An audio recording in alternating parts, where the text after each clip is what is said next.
Bom dia, graça e a paz, povo de Deus. Hoje eu quero falar mais um pouquinho desse tema que é muito grande, né? Por mais que a gente fale, sempre tem muito para falar do que é a Bíblia Sagrada, né? O que é a Bíblia?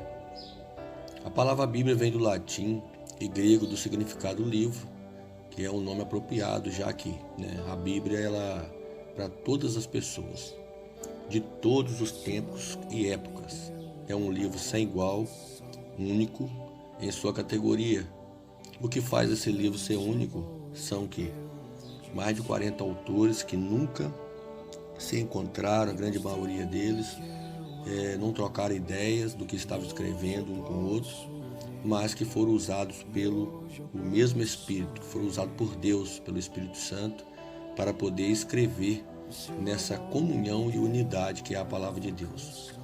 É um livro sagrado, ele é composto de 66 livros, que é dividido, livros da lei, que tais como Levítico, Deuteronômio, livros históricos, tais como Esdras e Atos, livros poéticos, tais como Salmos e Eclesiastes, livro de profecia, como de Isaías e Apocalipse, e os livros biográficos, como Mateus e João, que são os dois evangelhos, e os demais evangelhos e as cartas e os epístolas, que é as cartas formais, tais como Tito e Hebreus. Então, assim, aqui é só um resumo. E como eu tinha dito, quem escreveu o livro da Bíblia? Cerca de 40 autores diferentes escreveram a Bíblia, e ela foi registrada durante um período de 1.600 anos. Esses são os pontos importantes de entender. Esses autores foram reis, pescadores, sacerdotes, oficiais do governo, fazendeiros, pastores, médicos, de toda a diversidade. Então surge assim, em todos os tempos que Deus está trazendo a revelação através da palavra de Deus, esses homens que foram instrumento de Deus, que fizeram, que usaram temas em todo o seu percurso de vida. A unidade da Bíblia deve-se ao fato, que esse que é o importante, que é essencialmente tem um autor. A Bíblia tem um autor só, que é Deus, e ela é inspirada por Deus, está em 2 Timóteo 3,16. E os autores humanos escreveram exatamente o que Deus queria que escrevesse, e o resultado foi a perfeita e santa palavra de Deus. Salmos 12, versículo 6, e segundo a Pedro 1,21. A divisão da Bíblia, como ela se divide, a Bíblia é dividida em duas partes principais: o Antigo e o Novo Testamento, que é bem conhecido. O Antigo Testamento é a história de uma nação, e o Novo Testamento é a história de um homem. A nação foi a forma que Deus usou para trazer o homem ao mundo.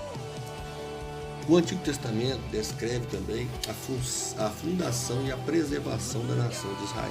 Nós sabemos que Deus tem um amor, um zelo, foi escolhida essa nação, era um povo, se tornou uma nação temida em toda a terra, porque Deus a escolheu e deu uma promessa de multiplicação, de crescimento, porque Deus tinha um propósito muito grande. Ela representa, ela prefigura os filhos de Deus agora em todas as épocas, fora de tempo e épocas, que aceitaram Cristo, que se tornam também uma só nação. Fomos aceitos como filhos de Deus, através dessa graça maravilhosa de Jesus. O Antigo Testamento descreve a fundação e preservação dessa nação. Então Deus promete usar Israel para abençoar o mundo inteiro. Está lá em Gênesis, no chamado de Abraão, capítulo 12, versículo 2 e 3. Uma vez que Israel tinha se estabelecido como nação, Deus fez surgir uma família daquela nação, através da qual a bênção iria vir. A família de Davi, Salmos 89, versículo 3 e 4. Então, da família de Davi foi prometido um homem que traria a bênção prometida. Isaías 11, versículo de 1 a 10. O Novo Testamento detalha a vinda desse homem prometido. Seu nome era Jesus, e ele cumpriu a promessa do Antigo Testamento, por viver uma vida perfeita, morrer para tornar-se Salvador e ressuscitar dos mortos. O personagem principal é, claro, esse Jesus, que é o personagem principal da Bíblia. O livro inteiro é sobre ele. O Antigo Testamento prediz sua vinda, e prepara o palco para a sua entrada ao mundo. O Novo Testamento descreve sua vinda e o seu trabalho para trazer salvação ao nosso mundo pecaminoso. Jesus é mais do que uma figura histórica. Na verdade, ele é mais do que um homem. Ele é Deus em carne. E sua vinda foi o evento mais importante da história do mundo. Deus se tornou homem para nos dar um retrato claro e compreensível de quem ele é. Como é Deus? Ele é como Jesus. Jesus é Deus na forma humana. João 1, 14 e 14, versículo 9. Então, assim, esses são alguns pontos resumidos da importância da Bíblia e como nós podemos resumir a narrativa bíblica. Deus criou o homem e colocou no jardim do Éden. O homem pecou e deixou de ser aquilo para o que Deus o tinha destinado. Foi então que Deus pôs em andamento o plano para a salvação do homem e fez o chamado a Abraão para que fundasse uma nação, mediante a qual o plano seria executado. Também a nação não andou nos caminhos do Senhor e foi escravizado no Egito. Após 400 anos, sob a direção de Moisés, o povo foi tirado do Egito de volta à terra prometida de Canaã.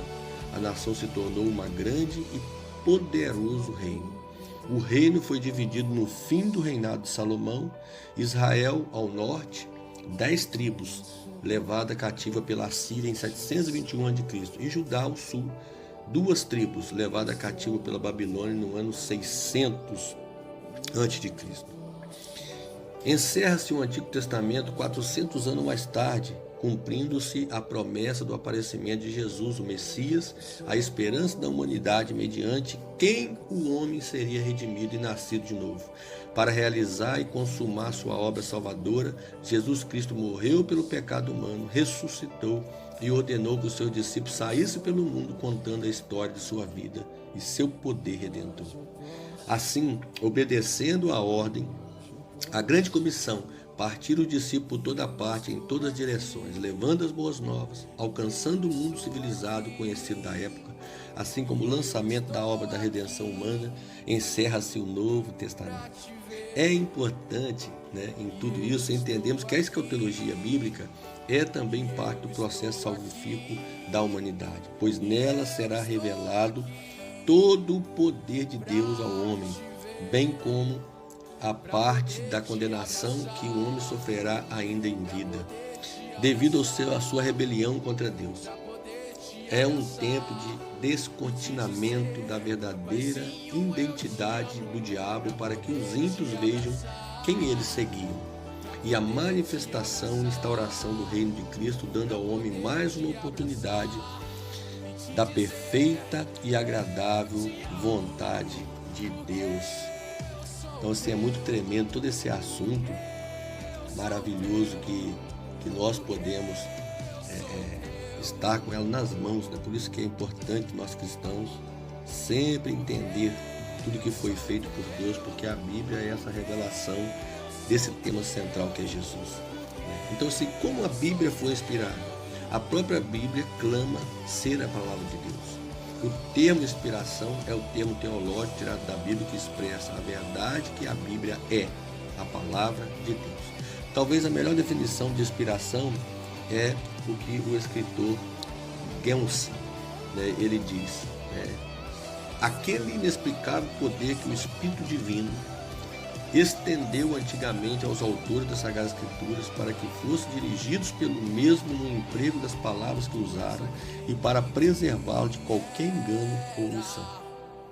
Para entendermos a inspiração, devemos olhar para 2 versículos clássicos da Escritura a seguir.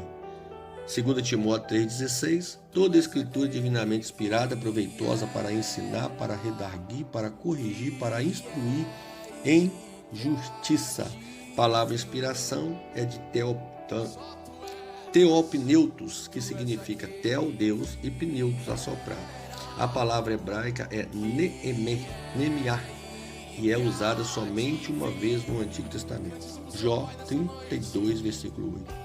O versículo está dizendo que Deus assoprou nos escritores da Bíblia, que escreveram assim as próprias palavras de Deus. O adjetivo empregado nesta passagem significa insuflado por Deus. Gênesis 2:7.